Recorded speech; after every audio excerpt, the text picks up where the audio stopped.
নমস্কাৰ মৰমৰ বন্ধুসকল, মই অনমোল আৰু আপোনালোক সকলোকে স্বাগতম জনাইছোঁ পুনৰবাৰ আমাৰ ইউটিউব চেনেল আছাম ষ্টাডি চেণ্টাৰলৈ।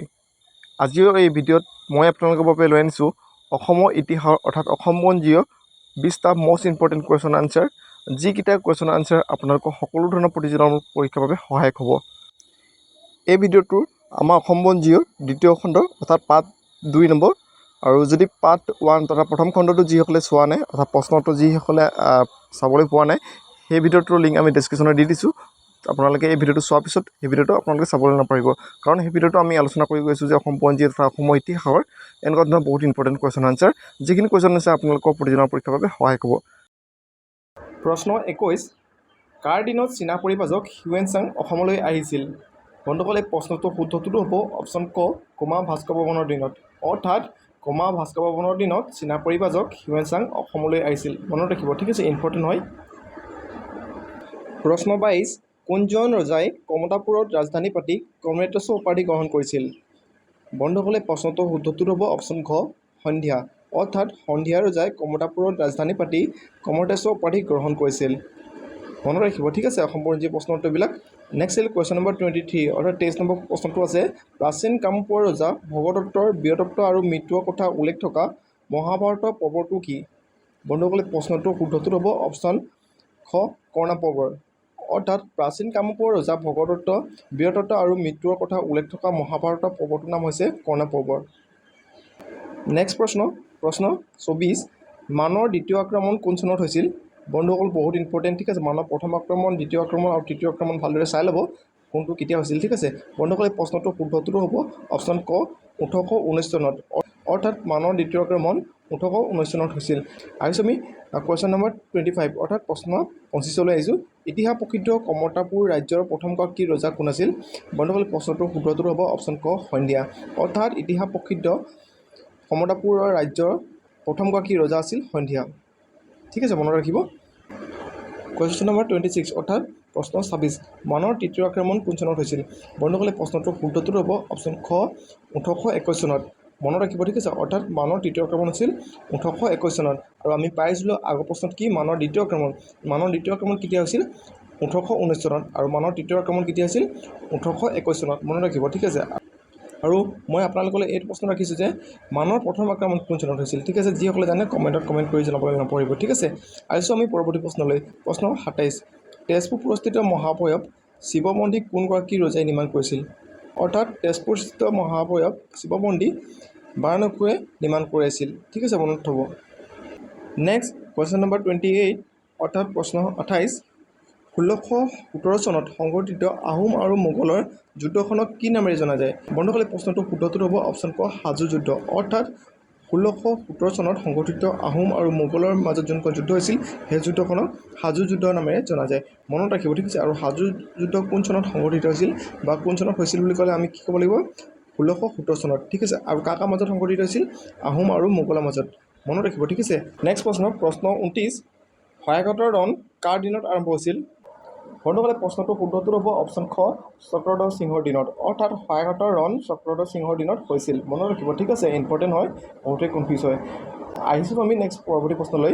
প্ৰশ্ন 30, শৰাইঘাটৰ মূল যুদ্ধৰ সময়ত আহোমৰ ৰজা কোন আছিল?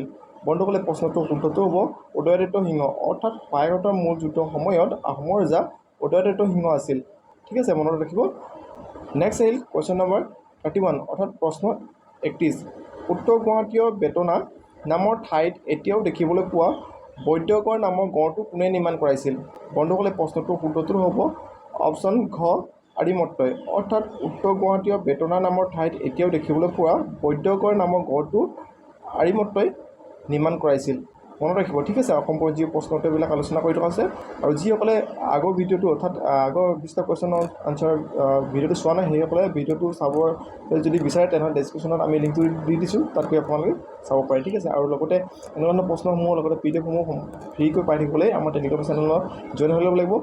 আৰু সেই টেলিগ্ৰাম চেনেলৰ লিংক আমি ডেছক্ৰিপশ্যনত দি দিছোঁ, তাতে ক্লিক কৰি আপোনালোকে আৰামছে জইন হ'ব পাৰিব, ঠিক আছে। আৰু ভিডিঅ'টো উঠাৰ বাবে এটা লাইক কৰিব, আৰু লগতে চেনেলটোলৈ যদি প্ৰথমবাৰ ভিজিট কৰিছে তেনেহ'লে দেৰি নকৰি ছাবস্ক্ৰাইব কৰি লওক। প্ৰশ্ন 32, প্ৰাচীন কামৰূপৰ ৰজা ভগদত্তৰ কন্যা ভানুমতীক কুৰু বংশৰ কালৈ বিয়া দিয়া হৈছিল? বন্ধুসকলে প্ৰশ্নটোৰ শুদ্ধটো হ'ব অপশ্যন ঘ দুৰ্যোধন অৰ্থাৎ প্ৰাচীন কামৰূপৰ ৰজা ভগদত্তৰ কন্যা ভানুমতীক কুৰুবংশৰ দুৰ্যোধনৰ লৈ বিয়া দিয়া হৈছিল। মনত ৰাখিব, ঠিক আছে, ইম্পৰ্টেণ্ট প্ৰশ্ন। বন্ধুসকল, আজি এই ভিডিঅ'টো অসম পঞ্চায়তৰ দ্বিতীয়টো ভিডিঅ' আৰু প্ৰথম ভিডিঅ'টো যিসকলে চোৱা নাই সেইসকলৰ বাবে তলৰ ডেছক্ৰিপশ্যনত লিংকটো দি দিছোঁ, তাত ক্লিক কৰি চাব পাৰিব। আৰু লগতে তৃতীয় চতুৰ্থ ভিডিঅ' আহিব লগা হৈ আছে, যদি আপোনালোকে চাবলৈ বিচাৰে তেনেহ'লে চেনেলটো ছাবস্ক্ৰাইব কৰি ল'ব।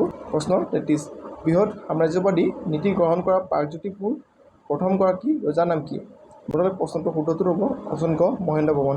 অৰ্থাৎ বৃহৎ সাম্ৰাজ্যবাদী নীতি গ্ৰহণ কৰা প্ৰাগজ্যোতিষৰ প্ৰথমগৰাকী ৰজাৰ নাম হৈছে মহেন্দ্ৰ বৰ্মন, ঠিক আছে, মনত ৰাখিব। প্ৰশ্ন 34, প্ৰাচীন অসমত অৰ্থাৎ প্ৰাগজ্যোতিষপুৰ দানৱ ৰজা ঘটাসুৰক বধ কৰি কোনে ব্ৰহ্মবংশ প্ৰতিষ্ঠা কৰিছিল? বন্ধুসকল, প্ৰশ্নটোৰ শুদ্ধটো হ'ব অপশ্যন ঘ নৰক ৰজা। আহিছে আমি পৰৱৰ্তী প্ৰশ্নলৈ, অৰ্থাৎ প্ৰশ্ন 35, উত্তৰ পূৰ্বাঞ্চলৰ আটাইতকৈ পুৰণি বৃহৎ আৰু ব্যস্ত ৰাজনৈতিক কেন্দ্ৰ বুলিলে কোনখন ঠাইক জনা যায়? বন্ধুসকলে, প্ৰশ্নটোৰ শুদ্ধটো হ'ব অপশ্যন খ প্ৰাগজ্যোতিষপুৰ। অৰ্থাৎ উত্তৰ পূৰ্বাঞ্চলৰ আটাইতকৈ পুৰণি বৃহৎ আৰু ব্যস্ত ৰাজনৈতিক কেন্দ্ৰ বুলিলে প্ৰাগজ্যোতিষপুৰ ঠাইখনক জনা যায়। পৰৱৰ্তী প্ৰশ্ন 36, চেঁচামুখৰ যুদ্ধ কিমান চনত সংঘটিত হৈছিল?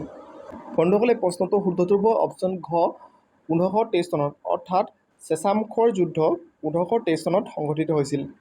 নেক্সট প্ৰশ্ন 37, ভাস্কৰ বৰ্মনক পিতামহ ভীষ্মৰ লগত তুলনা কৰা গ্ৰন্থখনৰ নাম কি? বন্ধুসকলে, প্ৰশ্নটোৰ শুদ্ধটো হ'ব অপশ্যন ক সখচৰিত। অৰ্থাৎ ভাস্কৰ বৰ্মনক পিতামহ ভীষ্মৰ লগত তুলনা কৰা গ্ৰন্থখনৰ নাম হৈছে সখচৰিত, ঠিক আছে, মনত ৰাখিব। নেক্সট প্ৰশ্ন নম্বৰ 38, দুজৰা নামৰ নতুন ৰাজধানী নগৰখন কোনে প্ৰতিষ্ঠা কৰিছিল? বন্ধুসকলে, প্ৰশ্নটোৰ শুদ্ধটো হ'ব অপশ্যন ক ৰত্নপালে। অৰ্থাৎ দুজৰা নামৰ নতুন ৰাজধানী নগৰখন ৰত্নপালে প্ৰতিষ্ঠা কৰিছিল। প্ৰশ্ন 39, বৰ্মন ৰাজবংশৰ প্ৰথমগৰাকী ৰজা কোন আছিল? বন্ধুসকলে, প্ৰশ্নটোৰ শুদ্ধটো হ'ব অপশ্যন ক পুষ্য বৰ্মন। অৰ্থাৎ বৰ্মন ৰাজবংশৰ প্ৰথমগৰাকী ৰজা হৈছিল পুষ্য বৰ্মন আৰু শেষগৰাকী ৰজা কোন আছিল? কুমাৰ ভাস্কৰ বৰ্মন, ঠিক আছে। লগতে আমি আগৰ ভিডিঅ'টোৰ প্ৰথম পাৰ্ট যোনটো ভিডিঅ' আছিলে সেই ভিডিঅ'ত আমি বৰ্মন মুখৰ বিভিন্ন কুৱেশ্যন আমি আলোচনা কৰি আহিছিলোঁ। যিসকলে চোৱা নাই ডেছক্ৰিপশ্যনত লিংকটো দি দিছোঁ, চাই ল'ব পাৰিব, ঠিক আছে।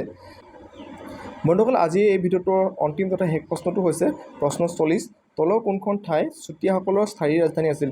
বন্ধুসকলে, প্ৰশ্নটোৰ শুদ্ধটো হ'ব অপশ্যন ঘ শদিয়া। অৰ্থাৎ শদিয়া ঠাইখন আছিল চুতীয়াসকলৰ স্থায়ী ৰাজধানী, ঠিক আছে। বন্ধুসকল, অসম পঞ্জীয়ৰ প্ৰথমটো ভিডিঅ' যিসকলে চোৱা নাই সেই ভিডিঅ'টো ডেছক্ৰিপশ্যনৰ লিংকটো দিয়া হৈছে, তাত ক্লিক কৰি চাবলৈ পাৰিব। আৰু তৃতীয়টো ভিডিঅ'টো অতি সোনকালে আহিছে, যদি তৃতীয় চতুৰ্থ মানে আমি তেনে পাৰ্ট বাই পাৰ্ট বনাই গৈছোঁ, ঠিক আছে। অসম পঞ্জীয় আলোচনা কৰিম এইকেইদিন, আৰু তাৰপিছত আহিম আমি অসমৰ ভূগোলৰ ওপৰত আহিম, বিভিন্ন কুৱেশ্যন আলোচনা কৰিবলৈ আমি বহুতখিনি বাকী আছে। সেইটোকে আপোনালোকক অনুৰোধ কৰিছোঁ, যিসকলে চেনেল ছাবস্ক্ৰাইব কৰি ৰখা নাই ছাবস্ক্ৰাইব কৰি লওক, যাতে এনেকুৱা ধৰণৰ ভিডিঅ'বোৰ আপোনালোকৰ মিছ নহয়, ঠিক আছে। আৰু লগতে আমি টেলিগ্ৰাম চেনেলৰ লিংক ডেছক্ৰিপশ্যনত দি দিছোঁ, তাত গৈ আপোনালোকে জইন হ'ব পাৰিব, কাৰণ তাত আমি সম্পূৰ্ণ ফ্ৰী মক টেষ্ট লগতে PDF সমূহ প্ৰভাইড কৰি থাকোঁ, ঠিক আছে, যাতে আপোনালোকৰ পৰীক্ষাৰ কাৰণে সহায় হয়। বলক তেনেহ'লে বন্ধুসকল, পুনৰ অন্য এটা ভিডিঅ' লগ পোৱাৰ আজিলৈ পাই।